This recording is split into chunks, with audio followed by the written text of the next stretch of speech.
ShartimusPrime, ShartimusPrime. Reading comics, toys are hella sick, hella whacking it, taking bad hits, taking bad shit. Subscribe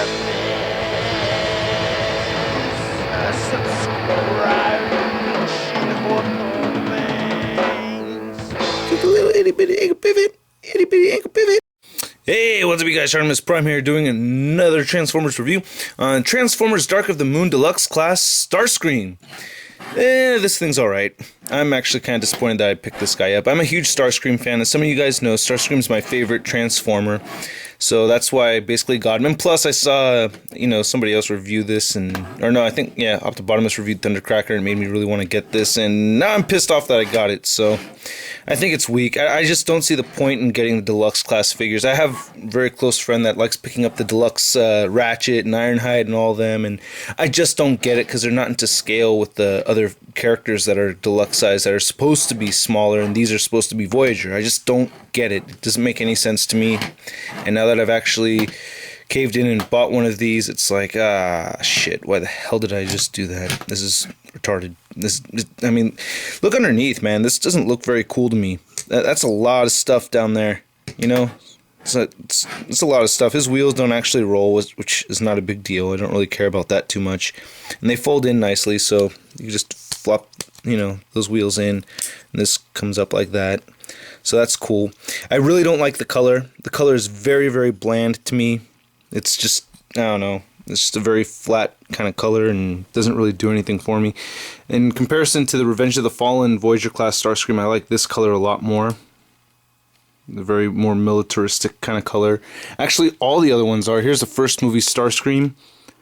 And then here's the leader class Starscream. And there's a big guy, which is gray, which isn't my favorite, but still a lot better than this. This is whack, dude. I'm just not a big fan of it. So, disappointing figure. If I just recommend not picking it up altogether. It's just kind of. Here's a better size comparison with the take them outside. Now we're outside getting some fresh air, as Starscream likes to do, and you can see how small the Dark of the Moon figure is compared to the rest of them. So going from right to left, you have the Dark of the Moon Deluxe figure, you have the first movie Voyager class figure, you have the Revenge of the Fallen Voyager class Starscream, and then you have Leader class Starscream right there. And let's get, let's check out let's get a view from over here. A lot of the time I think these figures look better without their guns being in there, because sometimes they're just way too bulky. Except for the Revenge of the Fallen one, which I can't find his missiles, which is hella messed up, because that's my favorite Starscream figure. His tattoos look good. Nothing bad there, and I like that they gave him, the transparent color over here at the cockpit, and you can see the little seat in there and whatnot, and it's not a terrible looking figure. Actually, I like his robot mode a lot more, which I'll get into in a moment. Here's his Mech-Tech Weapons, which are probably the coolest Mech-Tech Weapons I've seen. Because, they're a little tricky, so you gotta hold this piston right here, and this is kind of a pain. Alright, it goes like that. So you got the little plug right there, you hold on to it and push the piston in and out, and damn, this thing is long. It's like, it unfolds twice, so I think that's really, really cool. Yeah. Too much fun. So you fold this thing out right here, you take the other piece and you plug it together. You can see how they plug in like that. And they make his robot mode weapon, which is pretty damn cool. But you could also use them as missiles. So the way they show you to do it is to have the blades on the inside of the figure. So this one goes over here, like that. And this one goes... Oh, wait. Done goofed. Alright. There you go. Whoa, wait, done goofed again. Oh, I was right the first time. And then put this one right there. And there he is. That's how it's supposed to be. And it looks like he's got a lot of stuff going on. That is even more stuff than before. I mean, jeez, this thing's just... I'm surprised I don't know. I'm not a big fan of this thing, dude. I'm just not. I'm just not feeling it so much. And it's all uneven on the bottom. Not digging it. Okay, so transformation time.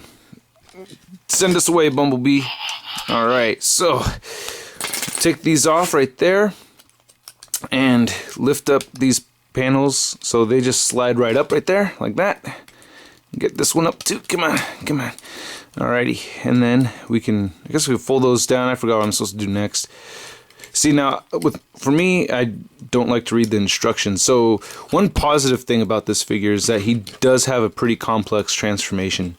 It's not incredibly easy, and I like that. And it's a personal rule. Jerry Nightmare, Sean Long, Century have seen this, where I really don't like to read the directions on a figure right away unless it's a masterpiece. I'm not messing with that kind of money like that.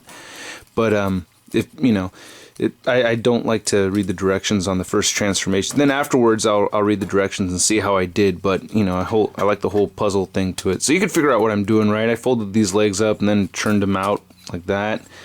And then he's got this crotch right there. Pull that down, and then you can see there's this flap where you'll see his head come through. And oh yeah, this piece needs to get flipped up like that.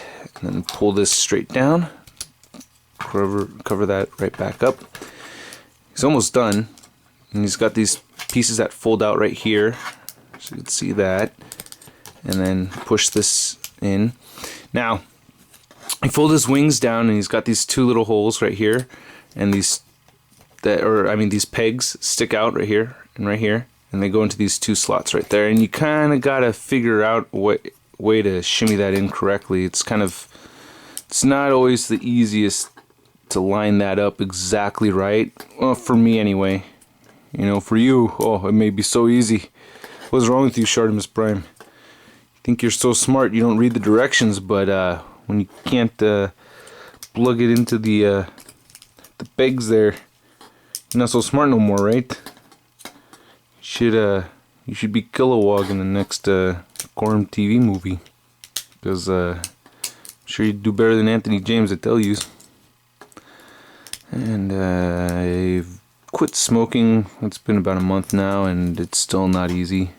It's just not easy, man. It sucks. Okay, now it's plugged in. All right, there we go. And these things, and you fold his toes up so you can stand, so the wheels are the heels. That rhymes. And you got his, just, you know, line his arms the way you want to, and that's pretty much his robot mode. Oh, don't forget to flip this thing back up or else you'll be dumb. And there you go. That's Starscream in his robot mode, which is actually not a bad robot mode. I like this robot mode. It's a pretty good robot mode. It's like classic size, and you know, it's a deluxe size figure. Now, let's get these things back to the way they were. Now, getting him to hold his weapon is kind of dumb, the way they tell you to do it. I mean, he's got the ports on the arm, on the forearm right there, so you're just supposed to like plug it in and then hold it like this. Which actually, oh, I guess that's not so dumb. That's not that bad. It's just when you look at it like this, you're like, huh? Like, what? That's attached to his arm? So I figured out a way to, you know, you can get, oh, there goes his forearm. Sorry, Starscream. But you can get his forearm to, you can get him to like hold it kind of like a baby. If he holds it like that, you know, I got my weapon for you right here, bitches. Putos, whatever. And how the hell did this get ruined? That's not supposed to be like, oh, it's not pushed in all the way. Okay, there you go. So you can get it like that. You can mess around with it, do whatever the hell you want, you know.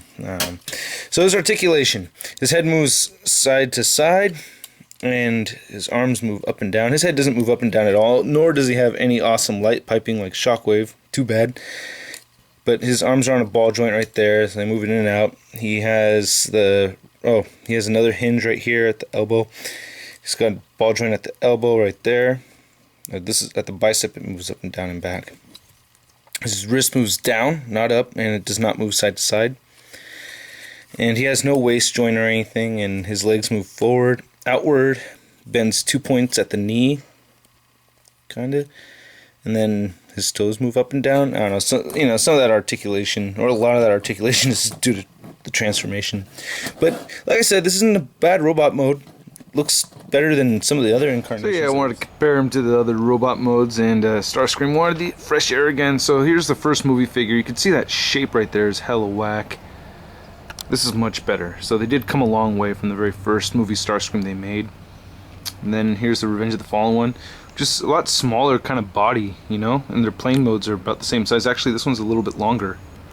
So I think that's pretty damn cool. And then of course here's the Leader Class one. Let's compare faces really quick.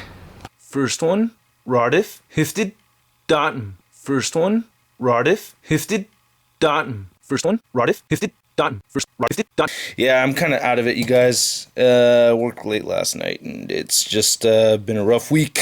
Alright, I'll catch you later. Peace.